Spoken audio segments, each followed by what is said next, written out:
मी आज कोटरबन येथे कुटुंब आहे आणि कवळगाव येथे त्यांच्या घरात आज आलेली आहे. संपदा मुंडे हिचा अत्यंत दुर्दैवी मृत्यू झालेला आहे. याच्यावर मी ऑलरेडी काल बाईट दिला, पण जेव्हा मी बाईट दिला तेव्हा ती मुलगी माझ्या जिल्ह्यातली आहे किंवा तिचं काय डिटेल आहे मला माहीत नव्हतं. पण एका मुलीवर अत्याचार झाला आहे, तिच्या बाबतीत अशी घटना घडली, तिने हातावर नोट लिहिली आहे, त्याच्यावर मी रिॲक्ट झाले होते.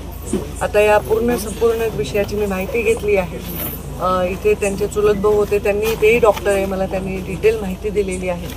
आणि माझ्या हातात काही जुन्या तिच्या कंप्लेंट्स आहेत. ती एक डॉक्टर मुलगी होती, शेती करून मजुरी करून खाणारे तिच्या आई वडिलांची काही परिस्थिती नाही मुलीला डॉक्टर करायची, पण ती हुशार होती, ती डॉक्टर झाली. आणि तिथल्या सिस्टीमच्या विषयामध्ये ती वेळोवेळी विषय मांडत होती. अन्याय होतोय, हे चूक होते, हे ती लेखी सांगत होती, म्हणजे ती निर्भीड पण होती. तर अशा मुलीवर ही वेळ का आली असावी आणि त्यामध्ये कोण जबाबदार आहे, तिच्यावर ही वेळ आणण्यामध्ये किंवा आणखी काय घडलंय याची चौकशी डिटेल झाली पाहिजे, फास्ट झाली पाहिजे, हा आग्रह माझा असेल. मी स्वतः मुख्यमंत्र्यांना मंगळवारी भेटणार आहे आणि मी त्यांना या विषयामध्ये वरिष्ठ अधिकाऱ्यांकडून यांची चौकशी लावावी. आणि या कारण याच्यामध्ये तिने जे कंप्लेंट केल्या आहेत, नावं दिलेत, त्याच्यात पोलीस प्रशासनातील नाव आहेत, त्याच्यामध्ये तिच्या फील्डमध्ये काम करणारे वरिष्ठ डॉक्टरांचे नाव आहेत आणि या तक्रार जुन्या आहेत काही.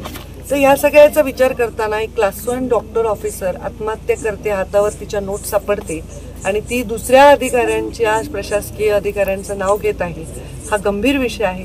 मी स्वतः आदरणीय देवेंद्रजी फडणवीस यांना भेटणार आहे, बोलणार आहे. वरिष्ठ अधिकाऱ्याकडनं निपक्षपातीपणे याची चौकशी झाली पाहिजे. कोणालाही पाठीशी घालतंय असं जराही परिवाराला आणि लोकांना वाटलं नाही पाहिजे, असा आग्रह मी धरणार आहे. आणि पूर्णपणे संपदाला न्याय मिळेपर्यंत मी स्वस्थ बसणार नाही. यासाठीची काय लागू सांगा? ते स्पेशल इन्व्हेस्टिगेशन म्हणजेच एक वरिष्ठ अधिकारी, उच्चस्तरीय अधिकाऱ्याकडून चौकशी, मग ती SIT म्हणा किंवा आणखी स्पेशल इन्व्हेस्टिगेशन म्हणा, त्या पद्धतीनेच तो तपास व्हायला पाहिजे. कारण हे जे खाली नाव आहेत ते त्यांचेच वर काम करणारे लोक तो तपास कसा करू शकतील, त्याच्यामुळे याच्यामध्ये निपक्षपातीपणे तपास झाला पाहिजे, हा आग्रह आहे. मी स्वतः मुख्यमंत्र्यांशी बोलीन आणि संपदाला न्याय मिळवून देईन. पण एक गरीबाचं लेकरू एवढं शिकतं, डॉक्टर होतं, स्वतःच्या जीवनामध्ये एवढं स्वप्न पाहतं, आपल्या परिवारामध्ये एवढे कष्ट करणारे सगळे लोक आहेत, त्याची जाणीव असते गरीबाच्या लेकराला कितपर्यंत पोहोचलं. त्याच्यावर अशी वेळ म्हणजे एका व्यवस्थे येत असेल तर हे दुर्दैव आहे.